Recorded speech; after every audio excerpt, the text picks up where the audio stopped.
There comes a point in your life where peace is no longer optional. It's essential. And often that peace doesn't come from what you say to others. It comes from what you stop saying. You don't need to explain yourself to everyone, especially not to people who have already decided that your worth is negotiable. You see, toxic people thrive on reaction. Your silence, your absence, your emotional distance, that's the real power play. Here's the truth. You don't have to win an argument to walk away from one. Sometimes removing someone from your space doesn't require a dramatic exit. No yelling, no closing speech, just less. Less of your time, less of your access, less of your energy. Toxic people feed off your attention, so when you pull it back, not with spite, but with self-respect, they lose control. You're not punishing them, you're protecting you. Let your silence be your clarity. It's not passive, it's purposeful. It's the type of silence that says, I'm done explaining why I deserve peace. It's the boundary that doesn't need a label, it just is. And guess what? When you stop responding, you start revealing. You begin to see who values your presence and who only noticed when you pulled it away. This isn't about ghosting people. It's about growing beyond them. When someone continuously crosses your lines, they don't need another warning. They need to feel your absence. Because sometimes the loudest message you can send is the one where you say nothing at all. So stop rehearsing what you're going to say. Stop planning the perfect comeback. Instead, move different. Protect your energy. Protect your peace. And let the quiet do the talking. One of the most important things you can ever master in life is not how to win an argument, but how to walk through one without losing yourself. Toxic people, those who drain your peace, disrespect your boundaries, and feed on emotional chaos, they aren't looking for resolution. They're looking for reaction. And the moment you let them dictate the emotional tone of the room, you've given away your power. Think about it. Ever walked into a space where someone's mood was loud, even when they didn't say a word? That's energy, and it's contagious if you allow it to be. But here's the thing. You are not obligated to match the volume of their dysfunction. They want you to be loud, defensive, reactive, because that's where they gain control. That's their home turf. When you step into chaos, you play by their rules. But when you stay calm, you shift the power dynamic instantly. Managing your calm doesn't mean you're weak. It means you're wise. It means you've chosen clarity over confusion, peace over proving a point.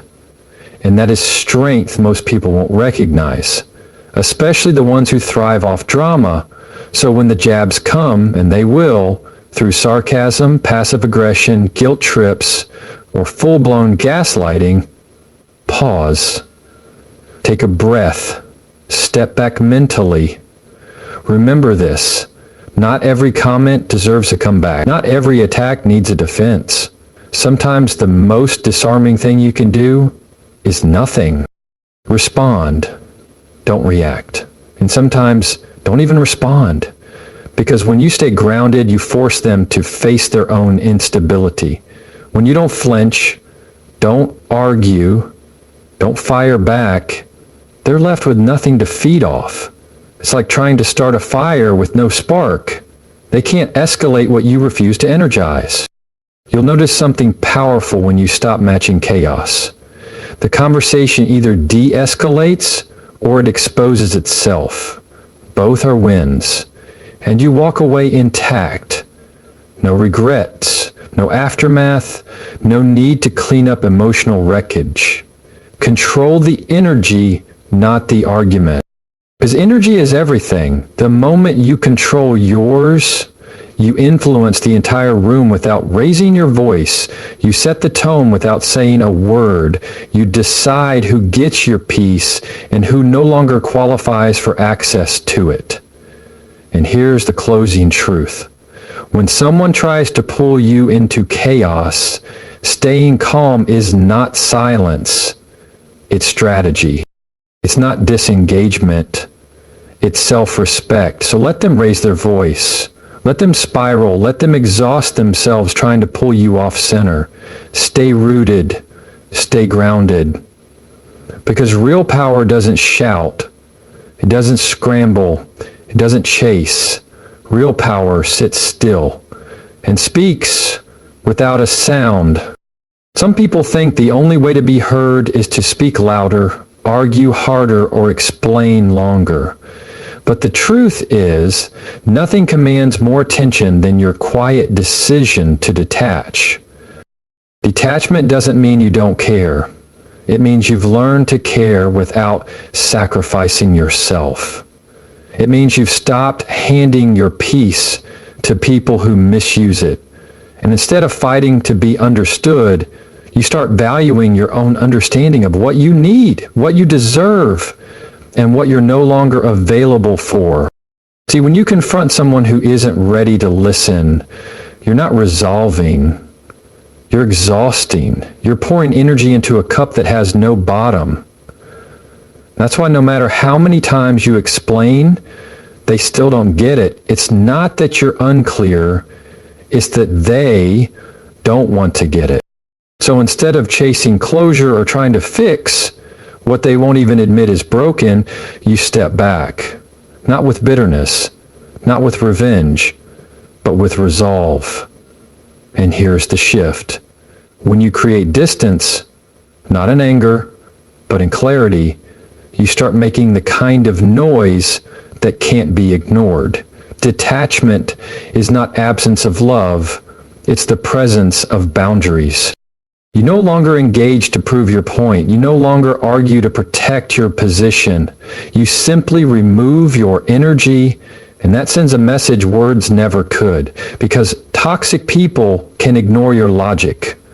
They can dismiss your feelings. They can spin your words. But your silence, your absence, that's a mirror they can't escape. You see, the most powerful form of communication is not always verbal. Sometimes it's the decision to disengage completely. You stop texting first. You stop showing up for conversations that only leave you drained. You stop over-explaining your worth to people who were never listening to begin with. And in that silence, they start hearing. In your distance, they start noticing. And in your detachment, they finally understand. They don't have the same access anymore. That version of you who tolerated the chaos, gone. That you who made excuses for their behavior, gone.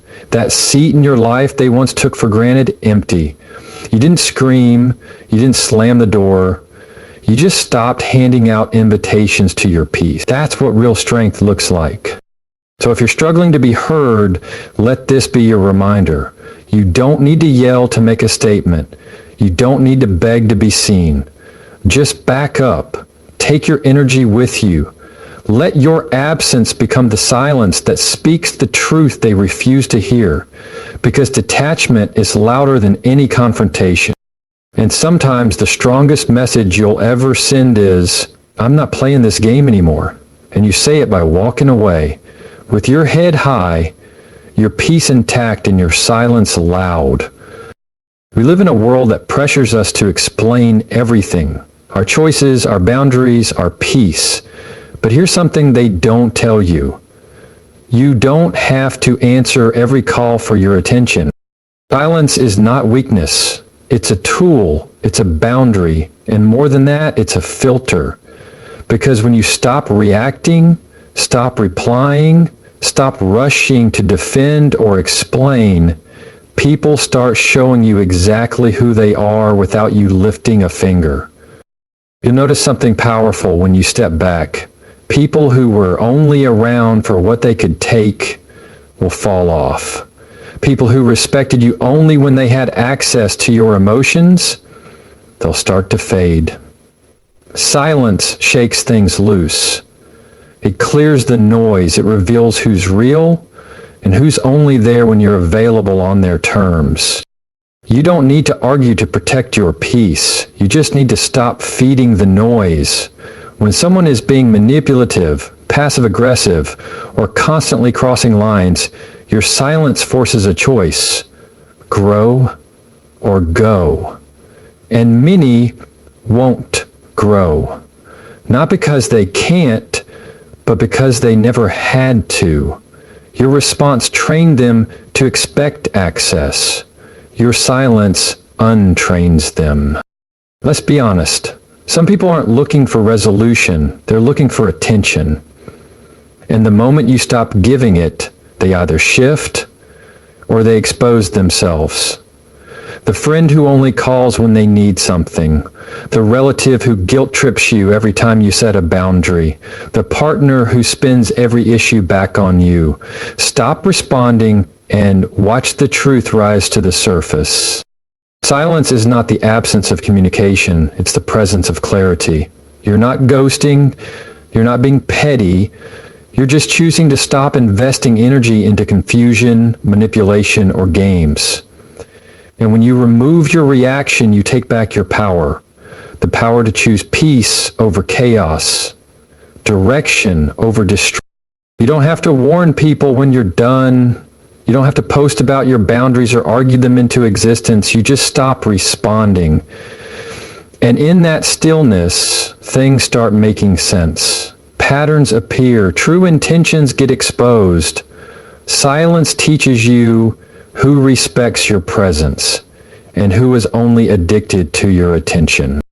So let it work. Let silence do what words cannot. Stop over-explaining. Stop chasing clarity from people who never offered it in the first place. Stop trying to fix what they're comfortable breaking. Instead, get quiet. Pay attention. Watch what stays and what walks away, because silence, it doesn't just filter people. It protects your peace. It clears your path. And it reminds the world that your attention is not free. What you stop responding to will tell you more about your relationships than anything you could say.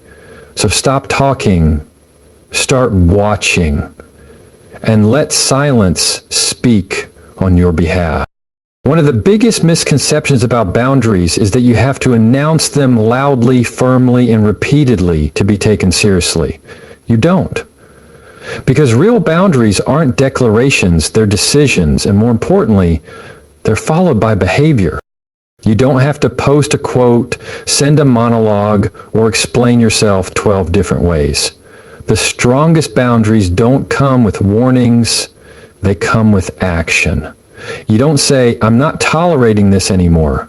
You stop tolerating it. You don't say, this is your last chance. You remove their chances. Let your boundary be felt, not shouted. Because people may ignore your words, dismiss your tone, or manipulate your message. But your behavior, that's hard to argue with. When you start moving differently, pulling back your energy, saying no without justification, or simply not showing up for dysfunction, that speaks louder than any confrontation ever could. Here's the truth. If you have to keep reminding someone of your boundary, it's not a boundary anymore. It's a negotiation. And every time you repeat yourself without action, you teach them that your limits are flexible. You don't need to yell, threaten, or convince. You just need to be consistent. Quiet action is where boundaries live. You stop replying to messages that cross the line. You stop showing up to situations that drain you. You stop making yourself emotionally available to people who only value you when it's convenient. You exit the room. You unfollow. You stop explaining. Because boundaries are not about controlling others. They're about controlling your access point. And when someone crosses your line, you don't always need to correct them with words. You correct them with space. with reduced access, with a change in your response. That's how you teach people how to treat you, not with speeches, but with standards. It's tempting to want to be understood, to want to make your boundaries so clear that there's no room for confusion. But here's the thing. People who value you won't need a long explanation.